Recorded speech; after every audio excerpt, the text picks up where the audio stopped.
February 17ವರೆಗೂ ಅಂತ ಮತ್ತೆ ಇನ್ನೊಂದು ಸಲ ಮುಂದುವರಿಸಿತು. ಮತ್ತೆ ಈಗ ಇನ್ನೂ 3 ತಿಂಗಳು ಗಡುವು ಕೊಟ್ಟಿದೆ. ಇದು ವಾಹನ ಸವಾರರಿಗೆ ಒಂದು ಖುಷಿಯಾದ ಸಂಗತಿ. ಆದರೆ ಆ ಅನುಷ್ಠಾನದಲ್ಲಿ ಎಲ್ಲಿ ಮಾಡಿಸ್ಕೊಬೇಕು, ಹೇಗೆ ಮಾಡಿಸ್ಕೊಬೇಕು, ಅದರ ಲಾಭಗಳೇನು, ಮತ್ತು ಅದು ಒಂದು ಸಲ ಕಳೆದೋದ್ರೆ ಮತ್ತೆ ಅದರಿಂದ ನಮಗಾಗೋ ನಷ್ಟ ಏನು, ಇದು ಸಾರ್ವಜನಿಕರಿಗೆ ಬಹಳ ಅನಾನುಕೂಲ ಆಗ್ತಾಯಿದೆ. ಮತ್ತು ಆ ನಂಬರ್ ಕೋಡಲ್ಲೂ ಅಷ್ಟೇ, ಅವ್ರಿಗೆ ಯಾವುದೋ ಒಂದು ಸರ್ವರ್ ಇಡೀ ದಿನ ಅವರು ಪ್ರಯತ್ನ ಪಟ್ಟರು ಆ ಸರ್ವರ್ಗೆ ಇದು ನೋಂದಣಿ ಆಗೋಕ್ಕೆ ಅವ್ರಿಗೆ ಆಗ್ತಾಯಿಲ್ಲ. ಇಡೀ ದಿನ ಸರ್ವರ್ ಬ್ಯುಸಿ ಇರುತ್ತೆ. ಹಾಗಾಗಿ 4-5 ಸರ್ವರ್ ಕೊಡಬೇಕು. ಇಡೀ ಬೆಂಗಳೂರಲ್ಲಿ ಸುಮಾರು ತುಂಬ ಸಾರ್ವಜನಿಕರಿಗೆ ಇದ್ರ ಬಗ್ಗೆ ಅರಿವು ಮೂಡಿಸ್ಬೇಕು.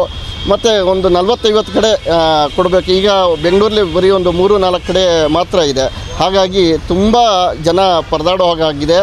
ಇದುವರೆಗೂ ಸುಮಾರು ಮಾಹಿತಿ ಪ್ರಕಾರ ಕೇವಲ 17-18 ಲಕ್ಷ ಜನ ಮಾತ್ರ ನೋಂದಣಿ ಮಾಡ್ಕೊಂಡಿದ್ದಾರೆ. ಬೆಂಗಳೂರಲ್ಲಿ ಹೆಚ್ಚು ಕಡಿಮೆ 1-1.25 ಕೋಟಿ ವಾಹನಗಳಿದೆ.